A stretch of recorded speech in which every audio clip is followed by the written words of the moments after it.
Ask any type A person and they'll say lists are good. But do you know what's better? Rankings. They tell us where we stand and what we can do to get better. One such ranking is the Global Talent Competitiveness Index. It looks at how countries grow, attract and retain talent. The term talent here refers to high-performing employees. Every country needs them. But who has the most talent? Rich nations, obviously. They dominate the talent landscape. Among them, Switzerland tops the index every year. But developing nations are making large strides. This year, the largest were made by Indonesia. Among Asian countries, it climbed 14 spots in 5 years to the 80th rank. What about India? India has slid sharply. It is the worst ranking among BRICS nations. Out of 134 countries, India stands at 103. Our next report tells you why. Maya Angelou once said, "I believe that every person is born with talent." That's a generous thought. It may even be true, but capitalism strongly disagrees. It claims only the best of human capital qualifies as talent. Confused? Let's explain. In the context of the workforce, talent refers to high-performing and high-potential employees. Every country needs them. They are hard-working, high-reaching workers, but not all countries have them equally. So, who's got the talent? That's not a question for a reality show, but for the Global Talent Competitiveness Index. This is an annual list covering 134 countries.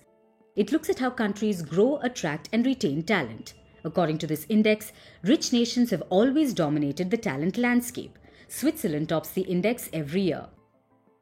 This year was no different. It got the best of human capital's creamy layer, followed by Singapore, America, Denmark, the Netherlands, Finland, Norway, Australia, Sweden, and the UK.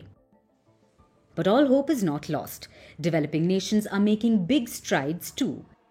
The largest was made by Indonesia among Asian countries. It climbed 14 spots in the last 5 years. It's quite the jump.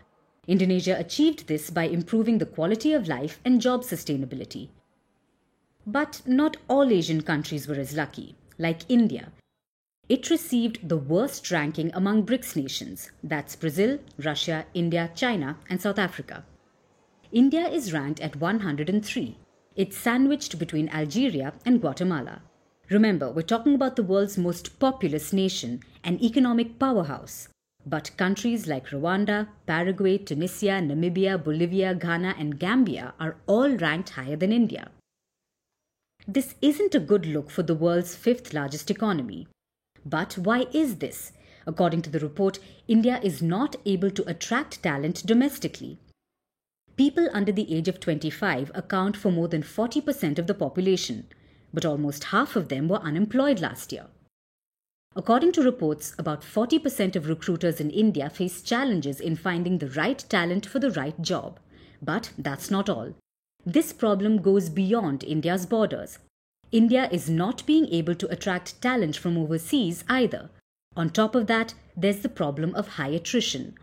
According to reports, the median attrition rate of broad-based index or the BSE 100 firms in India stood at 17% this year. Studies say that if India wants to hit the $4 trillion economy mark, it needs to add about 100 million workers. This is a big ask, but it's not impossible. India is brimming with potential. It has produced world-renowned education centers, also some of the world's top bosses, including Microsoft's Satya Nadella and Alphabet's Sundar Pichai. This shows that the situation is not entirely bleak. It simply needs a pick-me-up. And it may sound ironic, but if India needs to cultivate talent, it must work hard.